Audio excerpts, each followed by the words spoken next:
ketika Anda sehat dan masih punya umur, jangan sia-siakan, karena akan datang satu saat Anda tidak sehat dan tidak bisa maksimal ibadah. Selama Anda masih bisa dan mampu maksimal ibadah, manfaatkan, jangan dirugikan. Akan datang satu saat Anda tidak bisa. Saat Anda berdiri, manfaatkan salat. Assalamualaikum warahmatullahi wabarakatuh.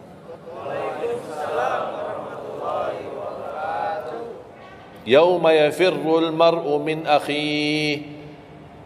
Di hari itu kakak adik melarikan dirinya dari saudaranya. Wa ummihi wa abi, melarikan diri pada bapaknya dan ibunya. Biasanya kalau kita ketemu orang tua, kita senang bertemu, mohon doanya, apalagi yang orang-orang yang tinggi berbakti baik sama orang tuanya. Kalau di hari kiamat mau sendiri-sendiri. Jangan kita yang melarikan diri sendiri. Para nabi dan rasul semuanya doanya salim salim, ya Allah selamatkan, ya Allah selamatkan. Ini nabi, kira-kira kita gimana? Yauma yafirrul mar'u min akhihi wa ummihi wa abihi wa sahibatihi wa bani. Sampai dari istrinya pun dia melarikan diri. Mohon maaf, sendiri-sendiri, saya tidak bisa tolong kamu. Jangankan kita sama istri kita atau sama anak-anak kita. Rasulullah sallallahu alaihi wasallam pernah berkata sama Siti Fatimah, anaknya Nabi Muhammad, ittaqillah fa inni wallahi la ughni anki min Allahi syai'a. Hei anakku Fatimah, bertakwalah kepada Allah, karena aku tidak bisa membantu kamu nanti di kemudian hari. Sendiri-sendiri, salim salim, selamatkan ya Allah. Ini kesempatan. Sebelum kita menjadi na'udzubillah salah alamat daripada ke surga menjadi ke neraka, kita sekarang perbaiki kemana arahan kita, kemana jalan kita. Kita yang milih, tidak ada yang memaksa. Taat, Allah hanya menyuruh kita taat, tapi Allah tidak pernah maksa. Kira-kira kalau tidak salat dapat pukulan? Dapat pukulan? Ada yang memukul kita? Ada yang melemparkan kita dalam batu sambil bata kepala kita? Ada? Tidak ada. Taat, Allah menyuruh taat, tapi Allah tidak pernah maksa. Sama juga syaitan, menyuruh kita dosa maksiat, tapi syaitan tidak pernah maksa kita. Sebagaimana ayat tadi dibacakan, ayat surah Ibrahim ayat 22, syaitan berkata, aku tidak punya kuasa di atas kalian, tapi aku hanya menyuruh kalian terlalu cepat taati. Kata syaitan, terlalu cepat respon, aku hanya menyuruh. Da'autukum fastajabtum li. Makanya sekarang jangan melialahkan, saya tidak bisa bantu kalian dan kalian pun tidak bisa bantu aku. Kita dua-duanya dijerumuskan dalam neraka, na'udzubillah min dzalik. Oleh karena itu, jamaah sekalian, kesempatan, mumpun masih kita umur, masih punya kesehatan, manfaatkan. Karena akan datang satu saat, sekarang bukan masalah umur, masalah sehat. Tiba-tiba bisa sakit, virus di mana-mana. Kemarin saya punya saudara saya baik-baik aja, tidur bangun sakit, sampai matanya, mukanya macam sakit. Tiba-tiba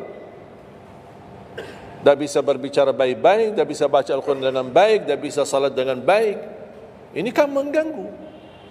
Makanya Rasul mengingatkan, ketika Anda sehat dan masih punya umur, jangan sia-siakan, karena akan datang satu saat Anda tidak sehat dan tidak bisa maksimal ibadah. Selama Anda masih bisa dan mampu maksimal ibadah, manfaatkan, jangan dirugikan.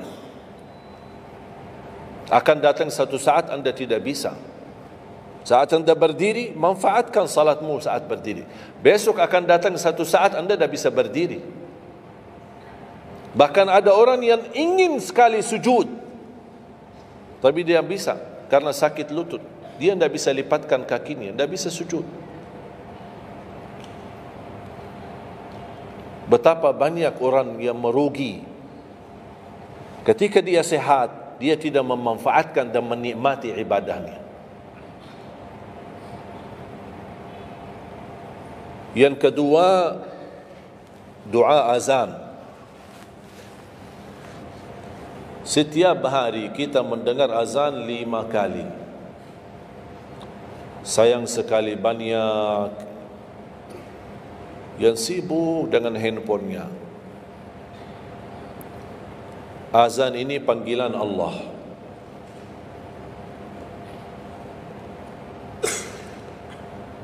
Barang siapa, kata Rasulullah SAW, mengikuti perkataan muazzin, artinya muazzin mengucapkan Allahu Akbar, Allahu Akbar, kita ucap Allahu Akbar, Allahu Akbar, asyhadu an la ilaha illallah, asyhadu an la ilaha illallah, asyhadu anna Muhammadar Rasulullah, asyhadu anna Muhammadar Rasulullah. Habis wa asyhadu anna Muhammadar Rasulullah, kita berkata wa ana asyhadu an la ilaha illallah wahdahu la syarikalah wa anna Muhammadan abduhu wa rasuluh, raditu billahi rabba wa bi Muhammadin nabiyya wa bil islami dina, sebagaimana diriwayatkan Imam Muslim.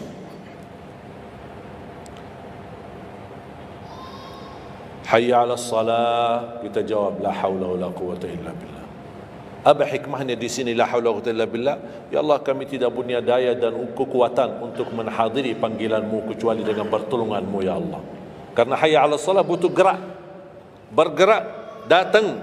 Hayya 'alas salah, panggilan, hey, mari salat. Ya Allah, la haula wala quwwata illa billah. Ya Allah, kami tidak punya kemampuan menghadapi godaan dunia, menghadapi hawa nafsunya, menghadapi malas kecuali dengan kekuatan-Mu ya Allah. La haula wala quwwata illa billah. Meraih kemenangan, meraih kemuliaan, hayya 'alal falah. Ya Allah, kami tidak mampu meraih kemuliaan itu kecuali dengan kekuatan dan izin-Mu ya Allah. Allahu Akbar, Allahu Akbar, kita ucapkan Allahu Akbar, Allahu Akbar. La ilaha illallah, kita ucapkan la ilaha illallah. Habis itu apa? Apa kata Rasulullah SAW di hadis yang diriwayatkan Imam Bukhari? Thumma salla alayya, selepas itu dia bersalawat kepada Nabi Muhammad. Allahumma salli ala Muhammadin wa ala ali Muhammad. Bagi Sayyiduna boleh, tidak bagi Sayyiduna boleh. Selepas itu doa, Allahumma rabb hadhihi ad-da'wati at-tammah was-salati al-qa'imah ati Muhammadan al-wasilata wal-fadilah wab'athhu maqaman mahmudan alladhi wa'adta. Ini ucapan yang saya sampaikan di Sahih Bukhari.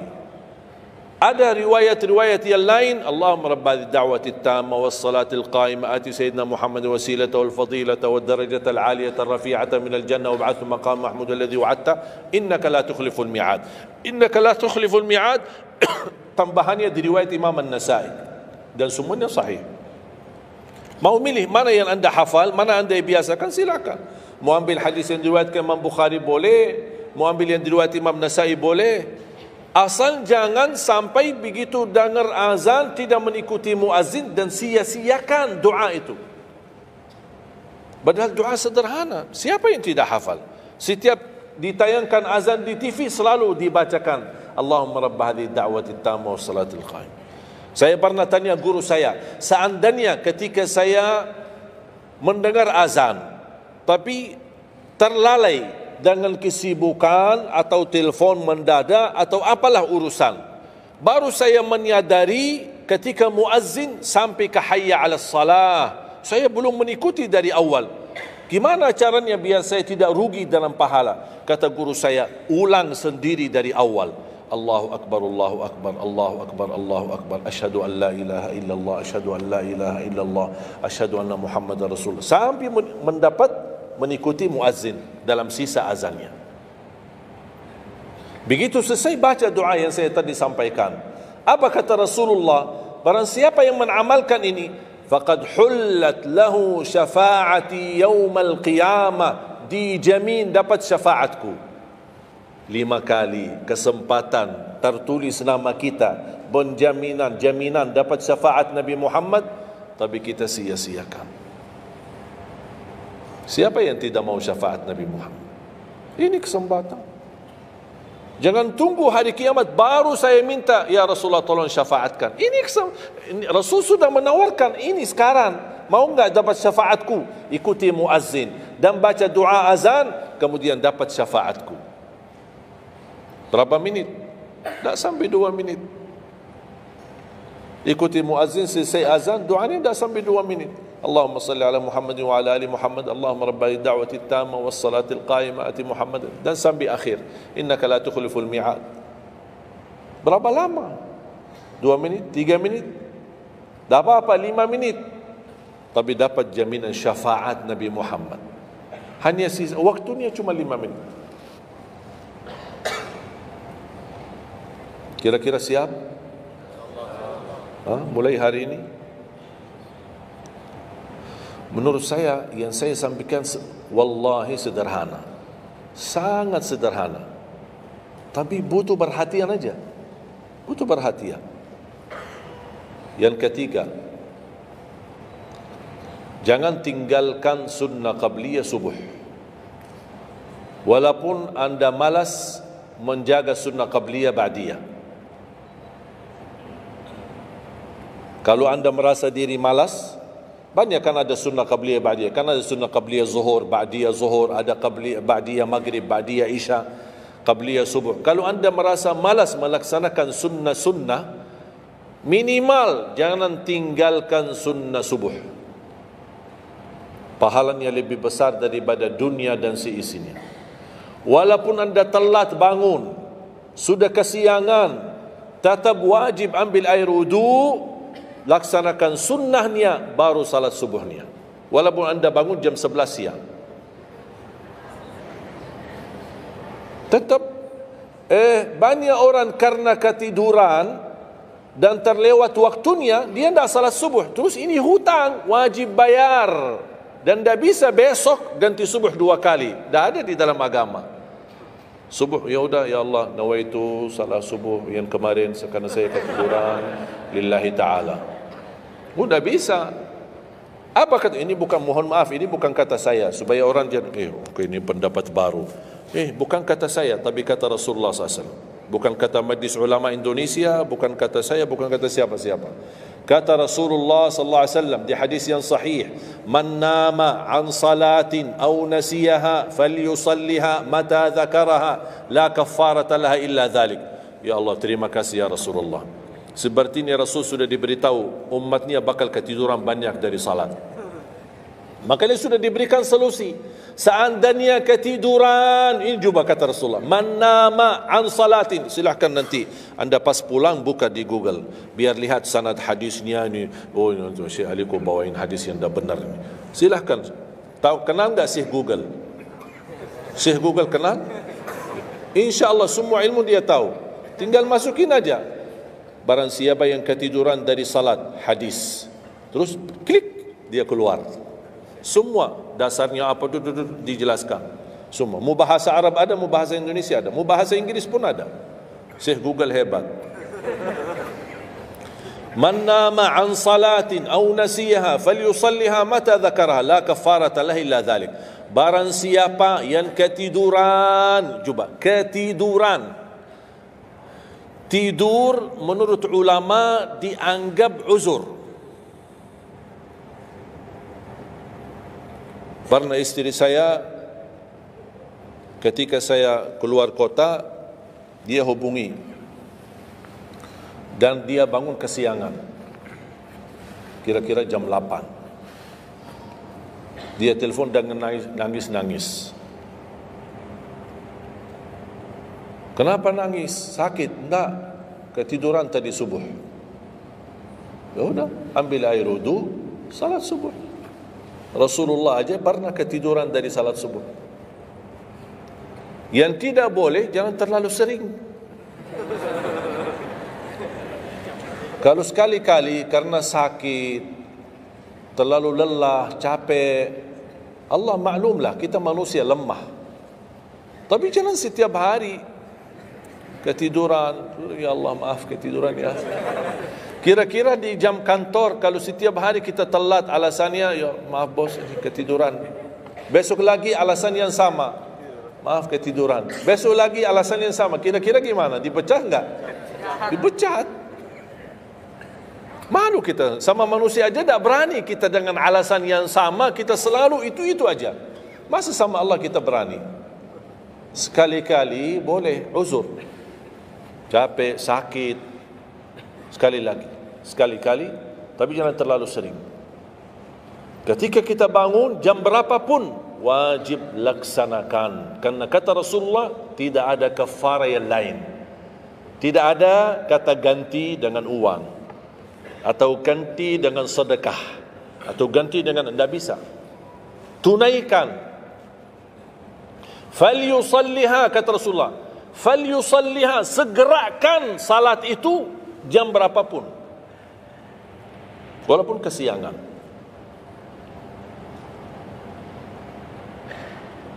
Jelas? Sering ya ketiduran ya? Saya juga berapa kali ketiduran. Bukan berarti saya tidak pernah ketiduran, berapa kali. Bisa ada orang habis tahajud, terlalu lelah, capek, dia mau hanya istirahat saja di atas sajadahnya. Pas bangun sudah jam 7. Padahal Masya Allah tahajud. Semangatnya tahajud tapi ketiduran salat subuh. Makanya ini harus disesuaikan kemampuan. Anda merasa diri kalau salat tahajud 8 rakaat, bangun jam 2, ya Allah kuat, tidak kuat ini. Kembali kepada kemampuan. Tahajud tidak harus 8 rakaat. Tahajud tidak harus 20. 2 rakaat, tutup witir sudah tahajud. Dan tahajud pun salat malam tidak harus tidur dulu. Ada orang, harus tidur, walaupun tutup mata sebentar terus buka lagi. Ini ilmu baru di Indonesia ini. Saya pernah share satu video, ada satu komen dari jamaah, enggak, saya belajar harus tidur dulu, walaupun tutup mata sebentar terus buka lagi. Kembali kepada kemampuan. Ada yang biasa tidur, bangun tengah malam, sepertiga akhir, itu lebih afdal. Tapi ada yang tahu dirinya, kalau saya tidur mana bisa bangun. Udah, mendingan daripada tidak ada tahajud malam itu, mendingan kita salat. Dan ini bukan kata saya, dan bukan kata ulama, tapi kata Rasulullah sallallahu alaihi wasallam. Sebagaimana di hadis yang sahih kata Abu Hurairah radhiyallahu an, pernah Rasulullah menwasiatkan aku jaga witir sebelum tidur. Berarti Rasul mengizinkan kita melaksanakan ibadah salat malam, di antaranya witir sebelum tidur. Umar bin Khattab radhiyallahu anhu punya kebiasaan witir sebelum tidur. Ditanya, kenapa witir sebelum tidur? Dia kata, saya takut meninggal dunia dalam keadaan tidur, belum tertulis nama saya sebagai ahli witir. Saya punya kebiasaan, habis pulang ke rumah, sebelum tidur ambil air wudu, salat 2 rakaat sunnah wudu, kemudian salat 2 rakaat muqaddimah witir, kemudian 1 rakaat witir, baru saya tidur. Kalau dapat bangun lagi, alhamdulillah bisa tahajud, tapi tidak boleh witir lagi karena sudah witir duluan. Sudah faham? Sederhana enggak Islam ini? Sederhana. Banyak orang yang berkeinginan tahajud, berkeinginan salat witir, tapi katanya harus tidur. Saya orang yang berat tidur. Kalau saya tidur mana bangun lagi? Udah, kesempatan bisa Anda laksanakan sebelum tidur. Ada orang yang memang tidurnya aja akhir, jam 12, jam 1 baru dia bisa tidur. Ya mendingan daripada tidak salat malam sama sekali, mendingan salat dulu baru tidur. Dapat bangun, alhamdulillah. Tidak dapat bangun, sudah tertulis namamu, sudah salat, sudah ahli witir. Inna Allaha witir, yuhibbul witir, fa'autiru. Allah maha witir, Allah maha witir, Allah cinta witir, jagalah witir. Dan ini termasuk 2 sunnah yang Rasul tidak pernah tinggalkan, sunnah subuh sama sunnah witir. Sakit, sehat, mukim, di dalam kota, musafir, keluar kota, perang, aman, damai, tetap tidak pernah tinggalkan 2 sunnah itu. Sunnah subuh sama sunnah witir.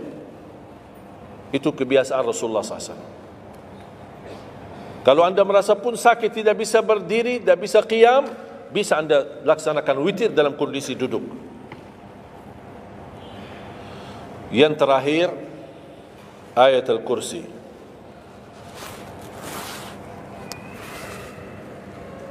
Jangan tinggalkan ayat al-kursi lepas salat.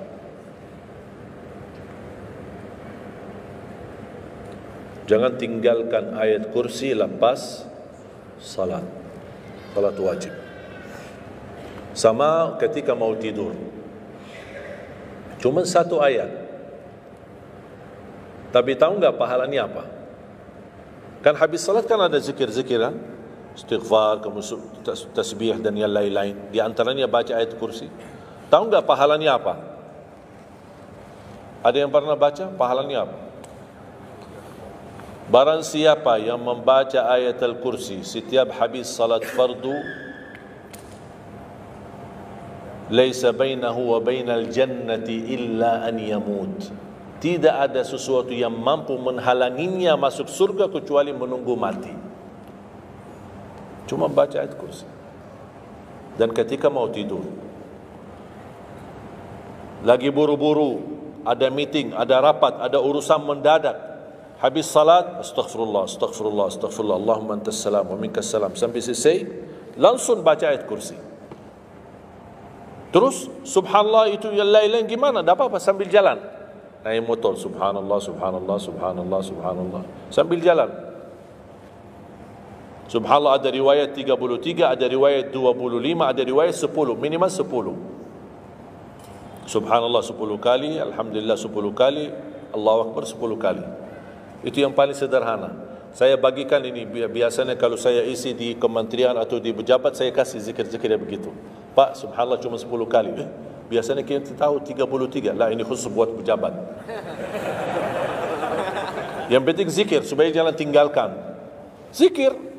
Banyak orang sibuk, mendadak ada urusan, udah zikir. Subhanallah cuma 10 kali. Subhanallah 10 kali, Alhamdulillah 10 kali, Allahu Akbar 10 kali.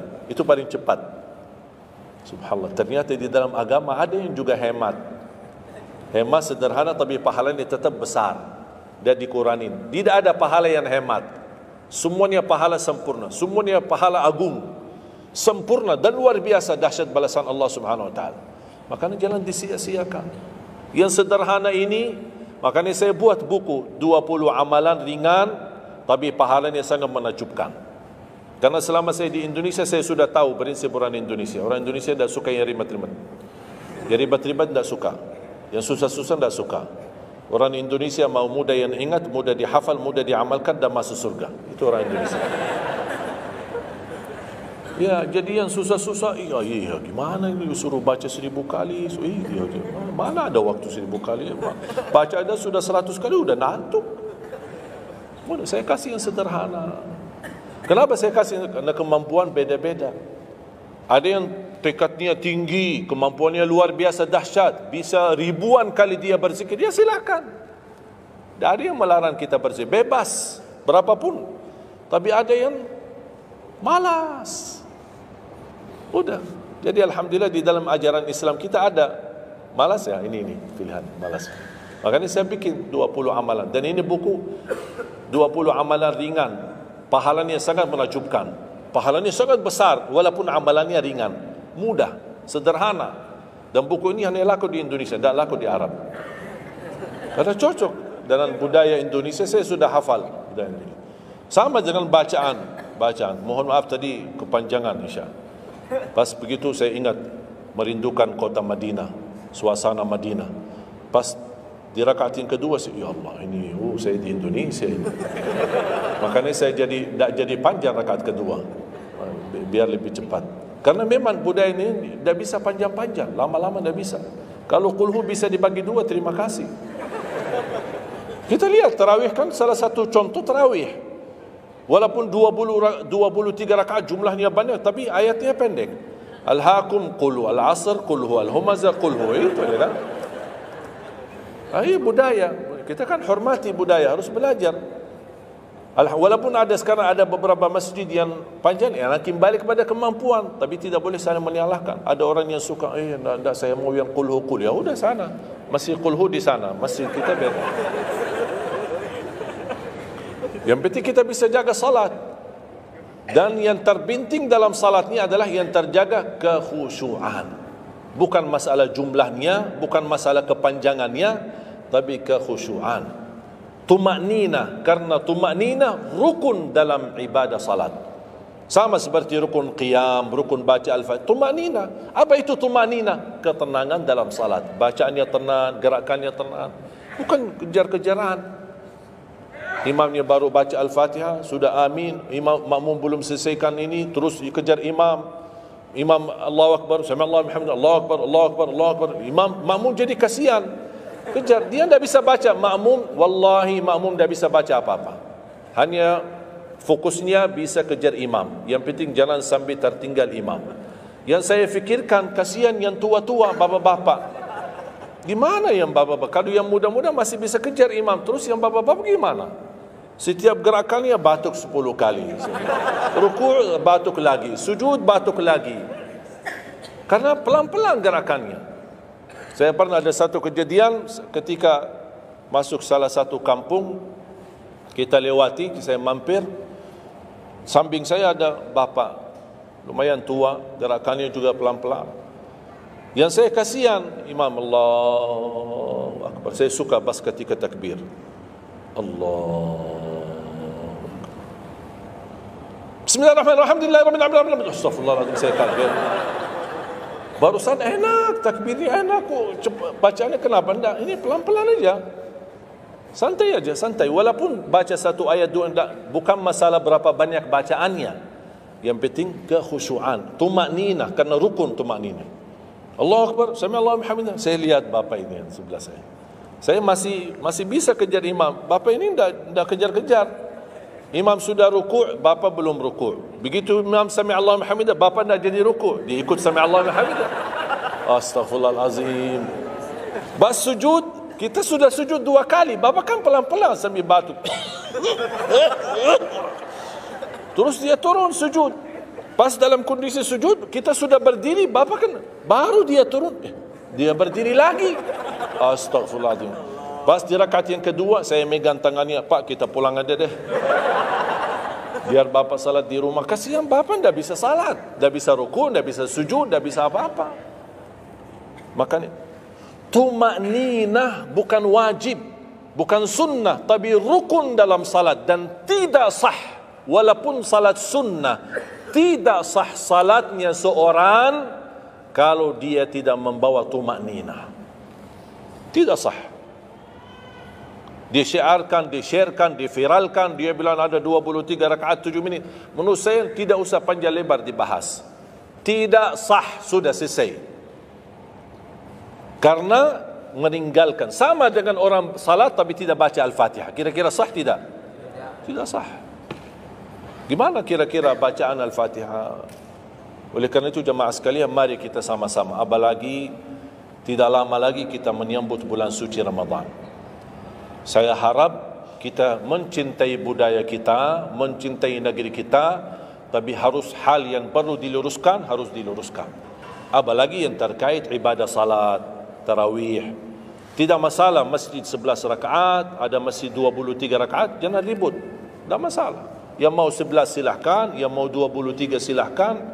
Yang penting kita bisa melaksanakan salat dengan baik.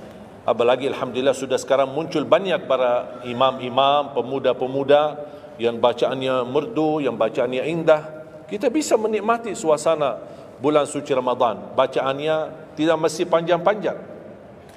Walaupun rata-rata di Indonesia jarang kita menemukan masjid yang khatam. Dulu saya ingat waktu saya masih di Lombok, kita ingat salat tarawih khatam 30 juz, dan salat tahajud 10 malam terakhir khatam lagi 30 juz. 2 kali kita khatam dalam 1 bulan Ramadan. Tapi ini karena permintaan dari lingkungan dan jamaah. Kalau tidak ada permintaan susah. Apalagi orang baru datang. Saya sering memperhatikan orang baru datang kayaknya salah masuk masjid. Pas begitu melihat imamnya kepanjangan, ini masjid apaan ini, mundur ke belakang. Pernah saya ketika lihat ada makmum mundur, saya baru masuk. Bapak mau kemana? Mau ambil wudu lagi. Pas habis salat saya tarik kanan kiri, tidak ada. Ternyata ambil wudu di rumahnya. Jadi karena tidak semua bisa, makanya tidak boleh kita saling menyalahkan, tapi kita harus saling mengingatkan.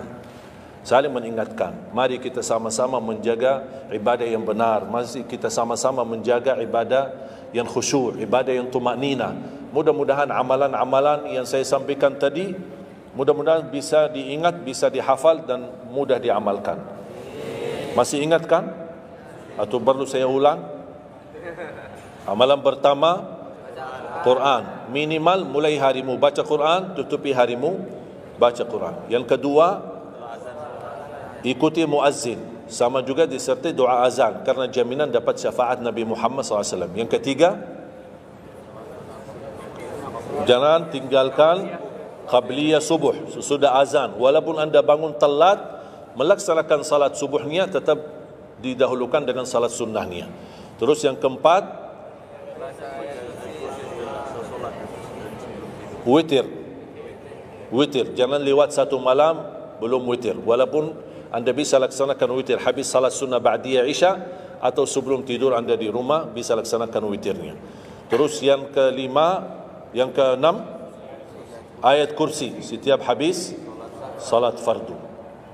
Mudah-mudahan insyaAllah amalan ini yang sederhana mudah-mudahan bisa kita jaga. Walaupun sederhana, tapi saya yakin akan membantu menjadikan banyak perubahan dalam kehidupan kita.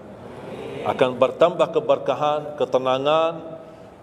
Kita akan merasa jauh lebih sejuk, bahkan jauh lebih nikmat untuk kita beribadah. Baru saya ingat satu hal, sedekah. Kalau bisa, sedekah subuh. Pengalaman saya, dari semua belajaran yang saya belajari, saya menemukan sedekah semua waktu baik. Jumat, waktu majlis ilmu, habis majlis ilmu, semua sedekah itu baik. Tapi saya menemukan sedekah subuh itu yang paling baik, yang paling dahsyat, yang paling cepat terkabul hajat kita. Kenapa sedekah subuh dahsyat? Karena setiap waktu subuh Allah turunkan malaikat, tugasnya cuma satu, mendoakan orang yang berinfak di subuh hari. Tidak usah payah dan susah cari orang miskin subuh hari. Mulai malam ini anda sediakan kota amal dalam rumahmu, atau anda bisa pinjam seperti kota amal ini Darut Tauhid ya, ini bisa anda pinjam atau minta sama Darut Tauhid. Anda bisa simpan di rumah. Setiap habis subuh sebelum beraktivitas isi sedekah. Yang lebih dahsyat lagi, sedekah yang disertai doa. Karena wallahi terjamin doamu terkabul dengan wasilah sedekah subuh.